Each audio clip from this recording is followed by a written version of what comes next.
Now, instead of a highly volatile stock, the stock is right now in a recovery mode, and the most important thing is the stock is retaining its margins or retaining its profits which it has given you from the lows of 2023-24. So it's a very positive sign.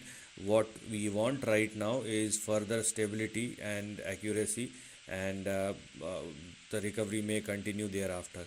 So with the current positioning of the stock, where we have 1.14 as our support and 0.92 as far as the stop loss is concerned, so make sure that you are not going below both these levels, otherwise downside may resume once again. Similarly, if the stock continue to trade and sustain above 1.14 or 1.15, then we're gonna have our next big target or resistance on the upside, which is 3.1. Okay, so this is what we are going to look at as far as MVST stock is concerned, and this highlighted section is currently active, and that's what we're going to look at moving forward. Now on the upside, because the stock is trading and sustaining above 3.1, uh, I mean, obviously that requires a breakout, but if it happens and if MBST continue to trade and sustain above 3.1 after the breakout, then in that case we have 5.8, we have 9.6, and we have 16, and the stock can even stretch up to 25. So all these levels will become active.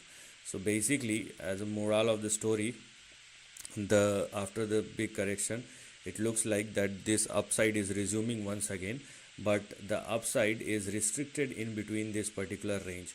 Unless we have further breakout above 3.1 or more, you cannot go any further. If there is a breakout happens above 3.1, then this entire section will become active, but we will go with one target at a time, because each and every target is equally important. So we have 5.8 as our first target, then we have 9.7 as our second target, then we have 16, and then we have 25 on the upside. This is how you're gonna approach. Meanwhile, do not go below the support and the stop loss, otherwise downside may resume once again. So this is